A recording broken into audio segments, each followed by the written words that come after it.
Hello, hello! Yay, we're live! It's Amanda Testa here with Find Your Feminine Fire, and today I have the beautiful, badass bombshell Audra Baker on. Yay! I'm so excited. So today we're going to talk into all kinds of good stuff, and I just want to take a moment to introduce Audra.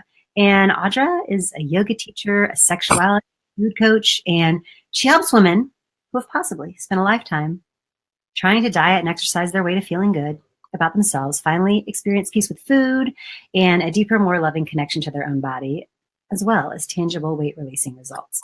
So she knows a lot about what she's doing. She recently sold her Silicon Valley fitness and nutrition company, where she worked and helped thousands of women.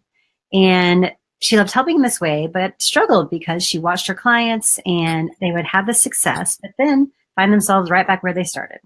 And so she's got some awesome ways that you can truly find this lasting transformation, and it's deeper than you might think. So I will let her talk a little bit more about that. But Audra, if you would, please introduce yourself a little more and tell us about you. Yeah, I'd love to. Thank you for the lovely little introduction there, Amanda. I'm super excited to be here with you and your people. Yeah, my background is interesting, and I think it's an important story because I think it's a lot of women have this kind of a situation, and we don't even know it, or maybe we don't really look at this level. But I like to start the story when I was 8 years old, because this is the first time I distinctly remember hating my body. I was sitting on my mom's couch, and you know how when you sit on a couch, but you're like laying on the couch, and I had my head up against like the armrest, and my knees were bent, and my feet are flat on the couch, right? And I'm watching TV over my knees, so you can kind of get the visual. Yeah? Yeah. Well, I looked down at my thighs, and I saw, I'm 8 years old. Let's just be really clear here. I saw where my thighs touched. So my knees are pushed in together, and I'm looking at where my thighs touch. And I remember thinking specifically, I wish I could just cut my thighs off right where they touch, and then everything would be like, okay. Now, that's pretty intense, right? Like, I think the most important thing about this story is that it's not, no 8-year-old believes that about themselves. No 8-year-old has that inside of them and it comes out. That was handed to every single 8-year-old. And there's a lot of studies out that show, even as young as, I think like 4 to 6, I don't know about 4, I think like it was 6 to 9-year-olds maybe, that actually are dissatisfied with a part of their body. Other studies show that 97% of all women have at least one moment of the day where they actually don't like their body, where they say something about their body. I hate this. I don't like that. There's a disappointment at least once a day. 97% of all women. That's like all of us on this planet, right? So this is a big old problem. It's the best way to put it, right? And so I would say it's an important story to start with. And then as I got into my late teens and early 20s, it was still the same story. But I did what most women do. And this is really important because at that age especially, we go, you know what? If I could just solve my body, if I could just lose the weight, get the abs that I want to get, then I will look hot, I will be sexy, I will get the man of my dreams, I will get good grades in college, and I will get married and live happily ever after. But it really revolves around me getting my body solved, right? Yes. So, yeah. So during that whole phase, I would say what made me a little different than other women is that what we usually do is we go, okay, how can I solve my body? I'm going to go figure out, like, go join a gym or something. Well, what I did is I became a fitness instructor. I started teaching 15 to 20 fitness classes a week. And then I got a degree in kinesiology and opened up a fitness company. Like, I really took it to the nth degree, right? Yeah. And then the other way we learn how to solve our body besides exercise is we go, well, I need to learn maybe how to diet, how to manipulate my food, control my food, and things of that sort. And so most women will go on a diet. But what I did, again, is I studied nutrition in school, and then afterwards became a holistic nutrition educator.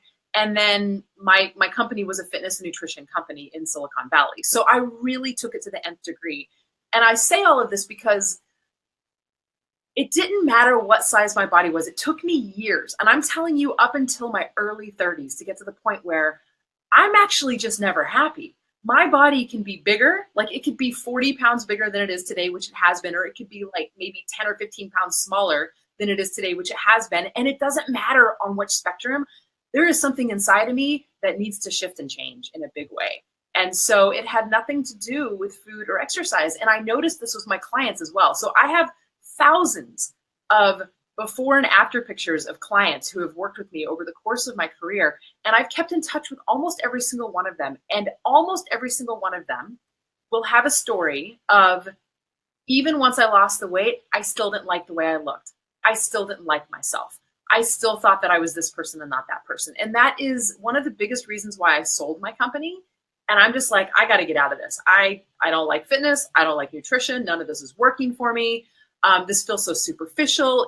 The results people get where they lose weight and get what they want, it goes away. They immediately end up back where they started again, in a place of dissatisfaction with their body.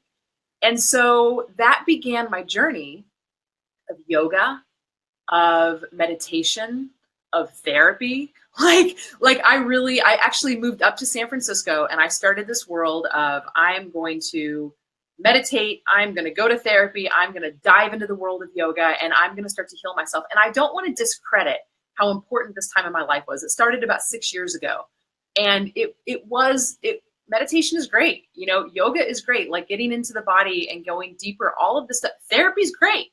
Like good stuff. But here's the point I want to make is that it wasn't until about 2 years ago that I started diving deep into Tantra, pleasure, sexuality, moving into my body in a very integrated way of owning my own sexuality, healing at a very deep level, right? That everything started to change, like mind blowing. Oh my God. I would say that the meditation and the therapy and the yoga helped me just kind of come to peace with what I needed to come to peace with. But as soon as I started exploring energy systems through sexuality and pleasure, that's when everything changed. Like all of a sudden my vibrancy went up, my energy went up, my body is like, holy damn. Like I look better today at 41 than I ever did in my 20s and 30s. I'm not even kidding. And people see it. I walk down the street and it's just the energy that comes at me and what I can exude. It's definitely, in my opinion, has been the absolute missing link for people who are really trying to get to the other side of really coming into an acceptance and love with their body and actually get the tangible results that they're looking for at the same time. So that's my story, man. That's the path I've been on. And it feels like it's this beautiful way that I can show up in the world to help my clients and help my people because, nobody's doing it. If you go look at what personal trainers or people who are coaches out there are doing, they're mainly just like, they can support you and motivate you while you're working out really hard. But as soon as you fall off the wagon, which you will, they don't know what to do. And what they actually end up doing is going, come on, get back on, pull up your boots, or what is it? Pull yourself up by the bootstraps, or just do it, like what Nike says, or just, and that actually doesn't help. That actually teaches a separation from the part of you that doesn't want to get up and do it. And so now you're creating more separation, and it's actually causing more of a problem. And I have not seen one nutritionist, I have not seen one health coach or one personal trainer or anybody that's in this realm that actually is teaching integration, that's actually teaching love, that's actually teaching pleasure and sexuality as a source of going in and healing in order to actually get to the other side. So that was a lot of talking. Sorry, I just get kind of fired up. Yeah. Well, I think it's so powerful to think about because I know for myself too, and I'm sure many women can relate, is that, we get this message coming along, and I can remember the first time I think I thought I was fat and I started doing Weight Watchers in high school and I wasn't even overweight. And the fact that they let me in there, we're like, oh yeah, lose 10 pounds, Right. I felt like my mom was constantly on a diet her whole life, never was happy with how she looked. And I know she was telling me stories about her mom when they were in high school, used to go to the doctor to get diet shots, which is probably like speed. Totally, it is. It's totally speed. And, or spending my life, and I battled eating disorders for many years in high school and college. And like one extreme or the other, I would either be like starving myself, not eating for a period of time, or like binging and purging, or, there was never like a happy medium. And I was constantly miserable, no matter, like you said, what size I was. And I'm sure many women can relate. And I know a lot of women watching are moms, and that adds a whole nother ball of wax. Like after you have a baby, your body's totally different. And it takes a while to like there's all those things out there. Oh, bounce back to your pre-baby weight. And like, you see all the celebrities, like getting back to this pre-baby weight. It's true. It's like, it's barraging us everywhere. It's exhausting. But and it's struggle because if you want, the thing is any desire we have is real and true. It's not about disowning our desire, but it's about looking at where it's coming from. Because if it's coming from a space of lack of love, and it's coming from a space of I'm not good enough, which I can guarantee you for 99% of people it is. That's like where our deepest wounding is. So when we can heal at that level, when we can go in and really viscerally experience like our worthiness and our love, and this, like, I got to tell you, the other thing it just came to me. You were talking about that. There's also this big movement. I see it on social media of like body positivity and body confidence and just love yourself and just love your body.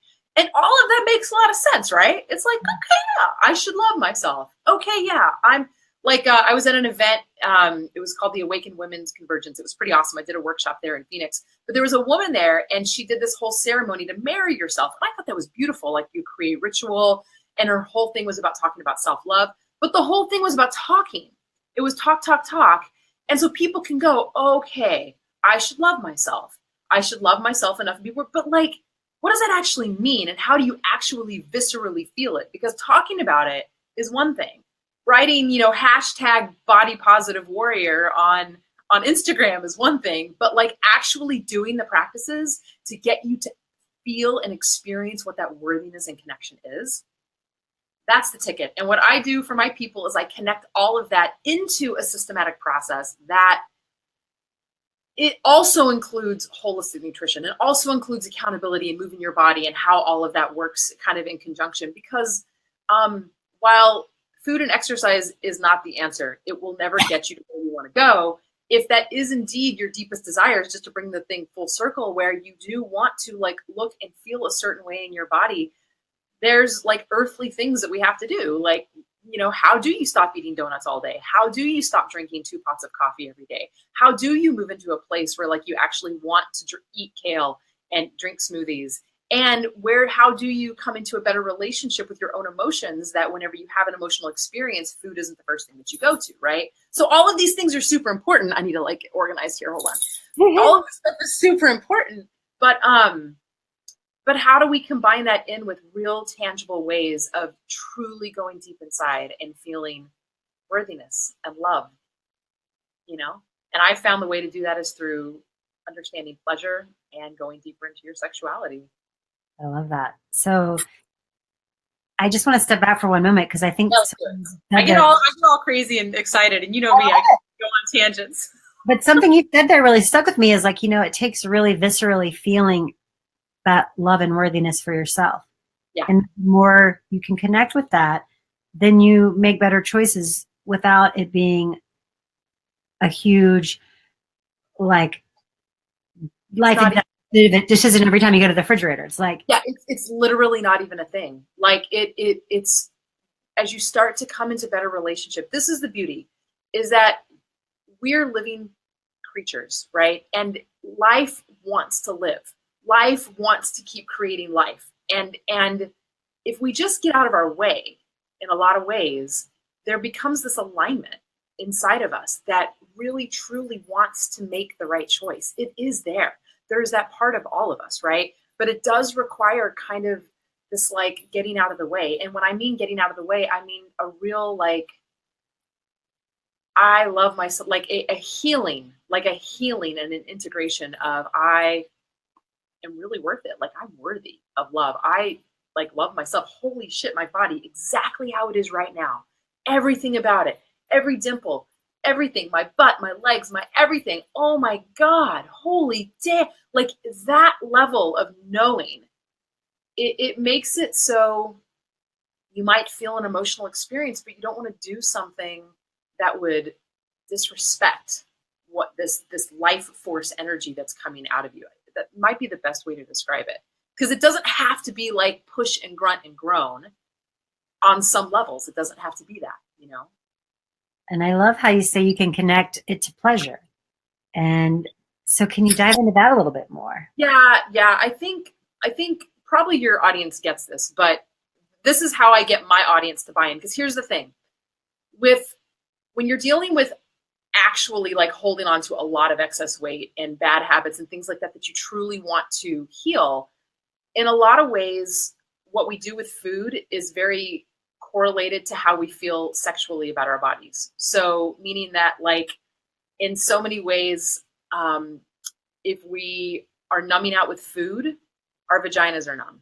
We are numbing out to sexuality. We don't want to have sex with the lights on. We're definitely not going to touch ourselves. If you don't even like your body, why on earth would you touch it and give it pleasure? You know what I mean? The two are very, very interconnected and interrelated. So the first way that I get the buy-in for my clients to try, because often they're like, no, look, sex just isn't my thing. Or I don't know, I think some people are just more sexual than other people. It's just not me. Like I'll get a lot of that. And I'm like, I have to get the buy-in for them to get that, like when you heal and start to feel at this level, you will start to integrate and heal even deeper. So I have to get the buy-in that we are sexual beings. Like you have to understand that what it means to be a human walking on this planet means to be sexual. It means that like we, along with the bonobos, there's only 2 animals on this entire earth that have sex all the fucking time. Can I say an F-bomb? Did we? Oh yeah. Okay, good. Whew. We have sex whether we have our period, whether we don't have our period, whether we want to, whether we don't want to. Rape happens all the time on this planet, like it happens in good ways, it happens in bad ways. As a human being walking on this planet, sex is part of what it means to be a human. It is such a deep part of our psyche and a deep part of the human experience. But what we have been taught from the very beginning through family, through culture, and through religion is to completely separate and push and disown our sexuality. And that equals separating and pushing away and disowning our body. And women especially, we are taught especially, I mean, my God, I'm living in the Bible Belt right now. And it's a thing, man. We are taught from a very young age to be pretty and cute and quiet and to, disown any sense of feelings that we have in our body. And it's a real thing. You can look at studies where women actually are having massive like turn on in their pussy and their body, but they will subjectively tell you, and they believe it because there's a cutoff. They're like, I don't feel anything. They literally can't feel it. There is a disconnection. There are neuronal pattern disconnections that need to be reconnected and rewired. So sex matters, sexuality matters. And when we can go from that level, then I can usually get the buy-in. Well, it makes so much sense because I can relate to that, what you said about, if you're not comfortable with the lights on, or if you don't even want to touch your own body or look at it or have anyone else look at it, then there's a big disconnect. And there's a really funny show I just watched. I don't know if you've ever seen it. It's called Frankie and Grace, and it's Jane Fonda. And I love Frankie and Grace. I think I've seen almost every episode. I watch it with my mom. I love it. Well, there's the one episode where Jane Fonda is about to have a sexual encounter with this gentleman, and she looks great, right? She's Jane Fonda. She's freaking rocking it at 70, whatever. And she's so funny. So she's like, she jumps in the bed, she turns off the light, and she hides under the covers. And the guy's like, I can't see. She's like, I'll turn on the light for 1 second. Plan your route. I've totally seen that episode, by the way. Funny, because you think about that. It is so true. Like I can think back to those times where I'm like, don't look at me. I'll turn the light off, or probably until I was maybe in my 30s, never having sex unless I was drunk or numbed out in some capacity. Right. And it's normal. I mean, this is a very normal way for people to walk on the planet if you don't like your body. And especially women in long-term marriages who are just struggling with other things in their life, and they're struggling with their weight. I mean, there is a complete disconnect. So many stories I hear of women just turning the lights off and turning over and just like sitting there going, oh God, please don't touch me. Please, not tonight, not tonight. And it's like, there's some healing that needs to happen there. This is in your body healing. It is in your body healing. We hold on to excess weight because the things that have challenged us in the past, our old wounds, they don't just go away. If we don't learn how to process them and heal them and love them away, they will stay on our butts and our bellies and our thighs until we process them and heal them and love them away. So in a big, giant way, healing at this level is, and learning to love and moving through this is just it is the way. I'm telling you, I actually want to partner with Weight Watchers in a huge way to like So that way, at least this information can go out to a giant amount of people who really believe dieting is the answer and counting points is the answer. And I feel like if there's a healing at this level, all that stuff will just like be background noise. You know what I mean? Yeah. And you can see it so many time and time again, even with like celebrities who will lose a ton of weight. Oprah, you said Weight Watchers, it made me think of Oprah. Like, I remember watching her back in the day, and she wheeled out that wagon full of fat, you know, and she was super thin. And she too, you know, I think there's so much more to it than just the dieting and the exercise. And I love how you are going so much deeper with this. I think it's beautiful. Yeah, Oprah was, I think she was sexually abused when she was a child. And that's another thing that, you know, I think a lot of times I'm sure you've discovered in your clients, right? With a lot of times that weight is a protective layer. It's not a lot of times. It's almost all the time. Like 90% of anybody that's really truly holding on to excess weight. There's the I'm holding on to 10 to 15 extra pounds person. And that also can subtly have those issues too. But when we're really, really holding on to weight and struggling and doing everything we can to try to get it off and going to every guru we know and it's not coming off, it truly is a protective mechanism. So it's not just sexual abuse as a child, but also bullying. A lot of men that I work with have been they were massively bullied as children and women. And this is a big thing because in the animal kingdom, if we just look at just what it means to be a Homo sapien on this planet, we are part of the animal kingdom. The bigger animal wins. So your primal brain, the back part of your brain, the part that's actually in charge, its only job is to keep you safe and alive. That's what it's for. It keeps you safe and alive. And if you're getting bullied or if you're getting physically abused, sexually abused, your primal brain will make you bigger because in the animal kingdom, a bigger body is safe. Yeah. So it is, and you think that counting points and exercising is it's just like, it will never be the answer because that does not go to the depths of why you're trying to stay safe and alive. Your body is like programmed that level. And so if you heal at that level and start to train and teach your body that it is safe to be thin, like you can rationally think all day long, I hate this weight. I wish this wasn't on me. I wish this wasn't happening. But it just, your rational brain will only work for like that length of time. It'll work for, you know, little bit of time, and then primal brain kicks in, wants to keep you safe and alive. Something scares it, you add the weight back on. We got to heal at that level. Yeah, I think that's so powerful what you just said. You want to train and teach your body that it is safe to be thin, and even if it is just 5 or 10 pounds, that's probably something you're holding on to that you don't even realize. It really is. I know for me, I always exuded, like even before all of the sex work I've done for the last 2 years in Tantra and Taoism and all that other good stuff that we've been doing.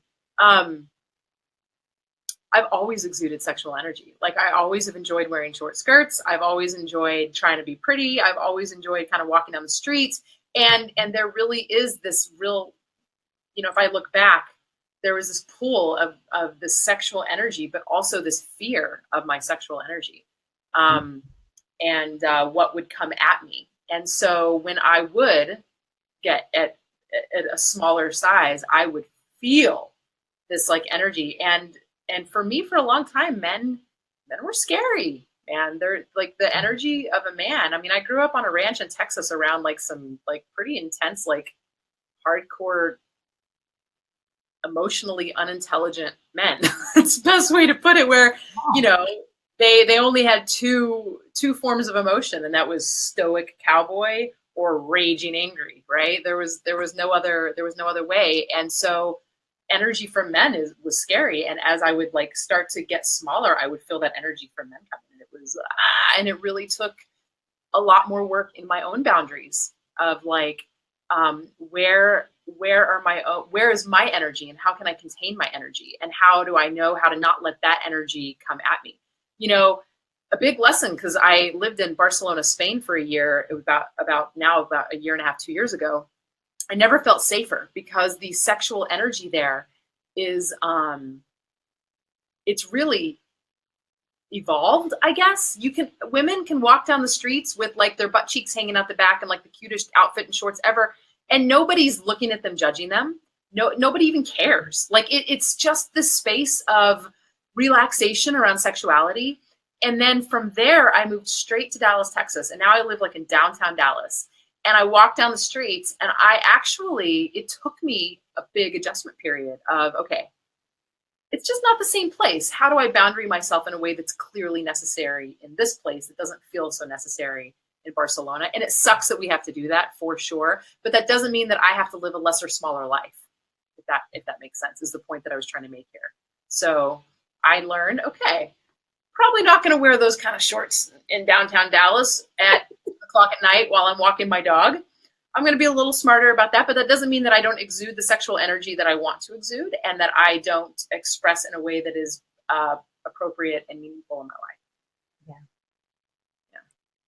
So if you're stepping back a minute to the pleasure and how you can weave that in. So what would be some other ideas you can have? So say someone's in this boat where they're like, I don't even know. What does that mean to like feel into loving myself? I have no clue what that would even feel like.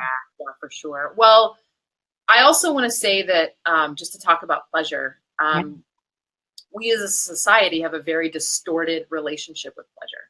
And I know this also to be true for myself because I grew up in a, like my grandparents had a working cattle ranch. Like I drove tractors. Well, actually I was the girl. They wouldn't let me drive tractors because I was the girl, but I had to help bale the hay and work my ass off. And you learn in our society that, and especially when you grow up in Texas on a ranch, hard work is what matters, man. Hard work is it. You get up early, you go to bed early, you do this, you do that. And so we are culturally taught that pleasure is not, it's at best to be, questioned and to not just to question it, but to like really be suspicious of it. So one, we have to change our relationship to pleasure. That's a big piece. You have to and I want to be really honest here. Even in the process of these last 2 years of going, okay, I'm going to trust that this is the right path, and I'm going to trust like the pleasure path. Even that, I have had to go back and forth, going, I don't know. Like I have like my own reservations to it, but every time I'm going to do it. This is what I'm going to do. It shows up as the answer. So I will say for most people, it's like, try it yourself and have some faith and then we'll go from there. So here's the distorted relationship that we have with pleasure. And this is important. We are so aligned into hard work. And it's so far to one end of the pendulum that what we end up doing, and let's use like dieting and let's use food and alcohol as a way, like I'm going to be the best. New Year's is around the corner. I'm going to like just be rock solid and I'm going to like rock it. And then you do that for a little bit. And then what do you end up doing once you've restricted and denied for so long? You binge, right? Like you end up going in the other direction. So it's not just going to be like the pleasure of having a dessert. You end up eating the whole tub of ice cream. It's not the pleasure of having a glass of wine with an amazing meal. You end up binge drinking over the weekends, right? So and then we get the pleasure response that we want. We get the pleasure hits that we think we need, but it's a distorted relationship to pleasure. And because we're so numbed out from our body, we're not actually sourcing the pleasure. Like we have 8,000 nerve endings in our freaking clitoral, like it's huge. That's where our actual source of pleasure is. Like pleasure we need to look down for, not in the fridge for. Yeah. And that's not to say that food is not pleasurable. And this is where things get a little distorted and confused as well, because what is the very first thing we experience as pleasure as humans on this planet? Probably, yeah. Thinking mama milk. You're crying. You actually feel physical pain, physical hunger, whatever it might be, even emotional pain. And what does mama do? Mama puts you on her breast and feeds you. You get instant dopamine hit. You get instant serotonin hit. We learn from the second we are born that pleasure is food. Pleasure is touch because our mom is holding us, right? But we get the food is pleasure thing from the very beginning. And the truth is that food is pleasure. But again, it goes back to this really distorted relationship that we have with pleasure. So it really does require training our pleasure sources, so we can come in right relationship with pleasure, which aligns us into right relationship with our body, and it aligns us in right relationship to food. So pleasure, you said, how do we do this? That was your question for me. Yes. Honestly, the first step, let's go level 1, is how do you start to access pleasure from other sources besides food? So it might not be have a pleasure, like go have a jade egg like session, or go have a self-pleasure session, or a breast massage session. That might be way too much for some people. So you start little. You go, how can I integrate pleasure into my life all the time? And the way that you start to understand that is using your 5 senses. So pleasure comes from what you see, it comes from what you taste, it comes from what you smell, it comes from what you hear, it comes from what you feel on your body. So a shower could become a conscious, pleasurable source, right? It's the hot water, it's the running down your hair, it's the smell of essential oils, like go get some good soaps, A bath can be such that it can be like a pleasure source. Touching yourself in a way that feels really beautiful and pleasurable, and doing this on a regular basis is very important. So for me, what is pleasure? Pleasure is being outdoors. I find intense pleasure riding my mountain bike, or going for a swim, or going out with friends and really connecting. So, it doesn't just always have to be about sexuality at first. That really is a first step. Really, if I'm eating, how do I do it where I'm not standing in front of a fridge or sneaking food, or eating it out of a tub, or eating it standing and walking, or eating in the car?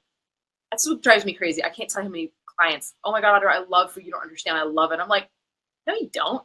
You eat it like mindlessly. You eat it standing up and walking. You eat it in your car every single day. That's actually not a loving relationship with food. If you really loved food, dude, you would put it on a beautiful plate.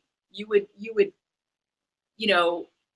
it would be exactly the food that you wanted. You wouldn't be trying to diet your way. You would be like, oh, this is exactly what's going to nourish my mind, body, and soul. You would sit down. You would maybe have music and candles. You know what I mean? And if you have company while you're eating, you don't just stay involved in the company and go, oh yeah, tell me what else. You go, everybody goes, okay, wait, the food just came to the table. Oh my God, look at this. Like you have a food orgasm. Like everybody at the table has it together. You put it up and you smell it and you're like, oh my God, look at how beautiful it is. Smell this. And you build up the anticipation, right? And then you like put a bite in your mouth and you like close your eyes and you're like, oh my God, the flavors, and you feel what's going on. And everybody at the table gets to have a foodo, no matter how old you are, right? And then you talk about how great the food is. So there's a part of our digestion. It's called the cephalic phase of digestion. It's the phase that happens before you ever eat and digest the food, right? So when you walk into a home that's well lit and you can smell the smells and you can feel the experience, right? You start salivating, your stomach starts grumbling. You've actually created the metabolic capacity of digestion. And whenever you do this in a very mindful, conscious way on a regular basis, maybe you don't get to do it every single time, it becomes such a pleasure source. And then you slow it all down. And the next thing you know, you've given your body enough time to go, oh, enough. Oh, yeah, that's all I needed. I'm actually done. Isn't that weird? There's like half the food on the plate. Who am I? I know that was what happened to me. I was like, so anyhow, that's a couple of examples that don't have anything to do with self-pleasuring, masturbation, breast massage, so that's where I have to start with my clients. Now, we do go there. We go into what it means to like soothe yourself in breast massage and what jade egg pleasure. Jade egg you and I both know jade egg practices when under the guidance of wonderful, beautiful teachers will change your life. It will connect you into depths of who you are. But definitely start with food. Start with shower. Well, I think that's important that you noted, like how to really, like, because I could think to myself, all right, if there was a time when I really wanted pleasure, well, maybe that looked like eating a ton of chocolate chip cookies or like making a tray of brownies and eating them all. And then when you think, but I love how you pointed that out, like to really slow down and be like, is that really what you love?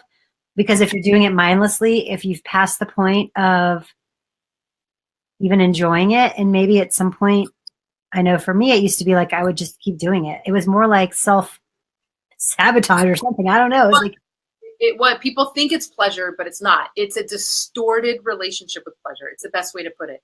There is a separation and a disconnect with pleasure in your body, and you're using it to say that that's what you want. But if you were really in alignment, if there was this alignment, it's not that you don't ever eat brownies again. It's not that you don't ever eat chocolate chip cookies again. It's that it's a complete different relationship with your body and a complete different relationship with food. Yeah. Because I can see how that would come into play. Like if you aren't having any pleasure in any other area of your life, if you're really disconnected sexually, if you're never getting any pleasure in that way, then you might be looking for all your pleasure from this one source. Yeah. So I love how that seems like a simple thing to implement is like, how else can I find pleasure in my day? What else can I do to get that? Yeah. And like really slowing down those experiences with food. I love that. Slowing down will change your life. It's one of the first things I use with all of my clients, especially people who are dealing with emotional eating, or even just people that eat McDonald's a lot. I go, all right, keep eating McDonald's. That's cool. I'm not going to tell you to do something you're not willing to change. Yeah. But would you be willing to really slow it down? Would you be willing to not eat it in your car? Or if you were going to eat it in your car, would you be willing to pull over, unroll the windows, put on some beautiful music, and somehow figure out a way that you don't just like shove it without looking, like slow it down, give it 15, 20 minutes, like just every person I've ever said to do that, guess what happens? What? Specifically about fast food McDonald's. They're like, that was the grossest thing I've ever eaten in my life. It's amazing what happens when you pay attention. Wow. Yeah. But slowing down and paying attention, huge. Big time. So I love how you've kind of walked through some of these things you can actually implement, like finding more pleasure, slowing down, paying attention. Would there be anything else that you found to be, I know some of these things you have to go more in depth in, which obviously working with you, they can do. But would there be any other thing else that you could share around this that really kind of supports them in this connection of connecting all these pieces so that they can feel more like integrated and not just hiding behind the food? So I mean, we touched on it just for a minute or two, but I think to really go there and that's the thing. It's like, okay, Amanda says it, Audra says it, something about healing at a sexual level, including sexuality. And I can get the like buy-in. So like we're sexual creatures, we have to integrate and heal. But that doesn't, to the normal everyday person, they're like, what the hell does that mean? Do I just go buy a vibrator? What are you telling me to masturbate? Right? And so I would say that I know for me, a very big, profound like integration and healing was really to have my teacher and really start to understand the ways in which, like, let's say a jade egg practice, where it really turns into a powerful healing practice and to a way where it shifts at a body level. So that's the thing. As opposed to talking about things, which is like at a mind level, it shifts patterns and feelings and sensations at a body level. And then that wells up into your emotional body. And then all of a sudden now it wells up into this belief of, oh my God, look at how amazing I am. Like sexual energy, orgasm, turn on, it is the most potent energy on the planet. And when we can learn how to allow it, love it, accept it, work with it, sense it, because what we do is we numb out to that the same way we use food to numb out at. So it really, I have discovered, and I hope everybody will like, I love to get the buy-in because I don't want anybody to take my word for it. I want you to go, okay, show me that. If you say so, I'm willing to at least try. And I think that's the big thing, that I'm willing, because nothing else has ever worked. I've gained weight and lost weight 1,000 times. You know what I mean? Okay, fine. I'm willing to let this be an avenue of going into and looking at and harnessing my sexual energy and moving it through my body and learning about it and not numbing out to it anymore and just allowing this really gentle integration. Yeah. And then from that space, there really comes into this, that for me, it's the self-love and the self-respect and the real knowing of worthiness. that's where that came for me. It was almost like my whole life. I was 8 years old hating my thighs, dude. My story is not unique. You and I both know this is not a unique story. And it's wrong. And when we start to realize at that deep of a level, that's where things need to shift.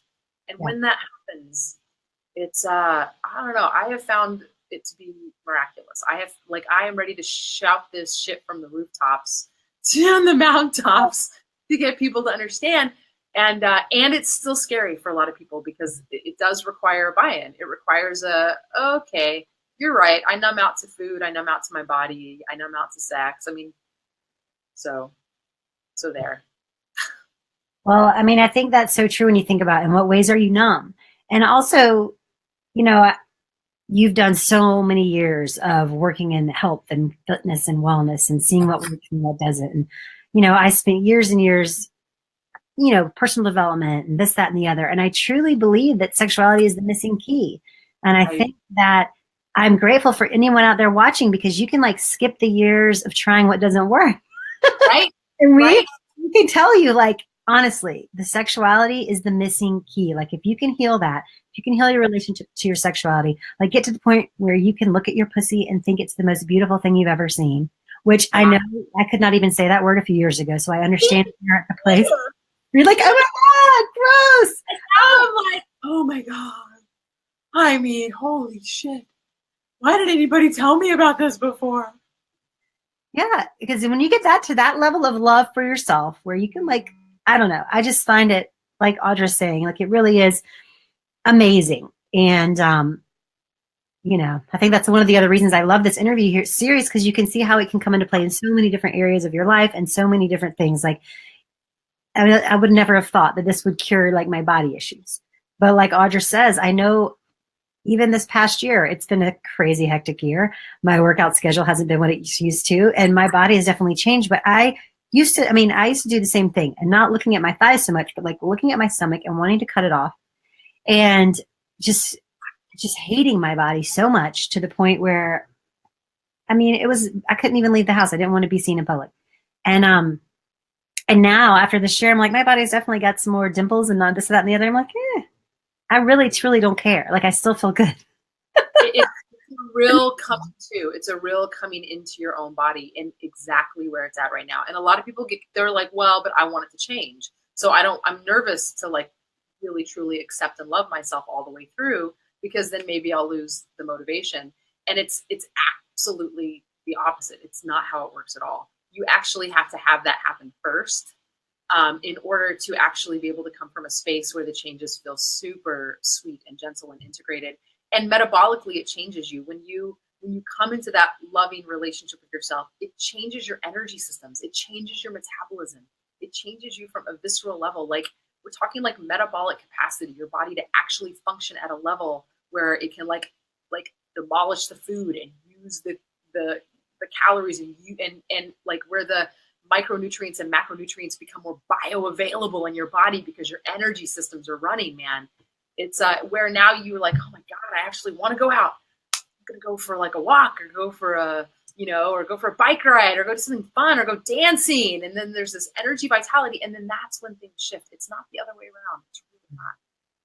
I mean, it can be the other way around, but when it is the other way around, what I have experienced in 2 decades of doing this, 2+ decades, is people will do it that way, willpower and force their way and pow, and they'll get there, they'll go down, and then something will happen where I'm not worthy, I'm not lovable, I don't belong, all of these really core things that they haven't really worked through, then all of a sudden the weight comes back up. And then they willpower it again, and then it goes down a little bit more, and then they're like, oh, something's not right, and then everything goes up again. It's a roller coaster ride, dude, and you don't have to be on. You don't have to be on the ride, dude. I just said, dude, where that came from. I love it. But you know what? So I just wanted to share with everyone out there, like, if you are at that place where you are ready to make these like really long-term changes around your health, then Audra's got some awesome stuff for you. So I know you've got a really great program coming up in January. Will you touch on that a little bit? Yeah, it's called Love It to Lose It. It's perfect, right? I love the name. I love that. Love It to Lose It. Super simple. Love It to Lose It. And so it basically is a full incorporation of all of my work. So, like quite literally, it includes all of my work in eating psychology, holistic nutrition, my fitness background, my yoga background, um, all of that tying into everything around holistic sexuality and neuroscience. So, like changing patterns and changing behaviors and changing habits, and tying all of that into pleasure and how pleasure plays a part in it. So it's actually a 6-month course on purpose because we want to really be able to spend time building those neuronal patterning. Because here's the thing, you can do a jade egg practice and a pleasure practice, and you can come into this intense body reverence. You'd be like, oh my God, I am lovable. Oh my God, like that can happen like that.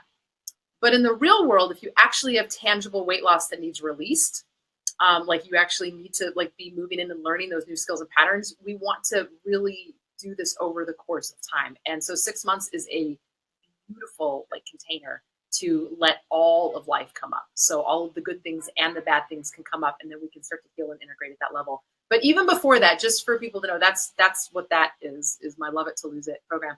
But also I'm doing as kind of a precursor to the Love It to Lose It. It starts with a 6-week challenge because everybody loves a challenge. Mm-hmm. And so I basically take my 6-month mastery course, and I have turned it into a giant worldwide, like real 6-week container. Like we're going to learn and we're going to do this work together for 6 weeks. And it leads into the actual mastery program, and it's free. So the 6-week Love It to Lose It challenge is 100% free. And I'm coaching the whole time, and it's a lot of live parts, and it's actually a real challenge, meaning like it has before, like a beginning date, a start date, and I've got sponsors, and I'm giving away like a ton of prizes. So it's going to be a really fun thing to do. And during that time, I'll be really diving into all of the teaching and modalities that we will continue doing for all of those that actually want to join the mastery, the 6-month Love It to Lose It mastery. So that's awesome. When will that start? January 13th, baby. Woo-woo. All right. So, and they can get that from your website, right? Yeah. They can get all that information. So I'll share that real quick. And yeah, that sounds super fun. I have to say, like, I know Audra, she delivers, man. If you want to, it'll be lots of fun. And she is so fun to work with. So I will, I'll put this also in the notes. And then too, if you have any questions, please feel free to ask away. I know this time of day, not everyone's able to watch live, but if you watch the replay and you have questions that come up or specific things you want answers on, please post those, and Audra or myself will answer them. And yeah, thank you so much for watching. And Audra, is there any last things you'd like to share? No, yeah, maybe. I don't know. Just be nice to yourself. Like, look at what it means to have like a softer heart and more compassion for yourself. When that part of you comes up that wants to judge and get pissed off or get angry at other people or yourself, like see where there's love underneath that. See where there's compassion. See where you can be a little kinder and more gentle with yourself. I know that was definitely a big key for me. So, and thank you guys. I love being here. This was so wonderful. Yay. Well, thank you so much again for your time, Audra. This has been so fun. And everyone, you can find Audra. I'll put her website in the notes. And yeah, we will see you guys next week. Thank you so much. Thanks, guys.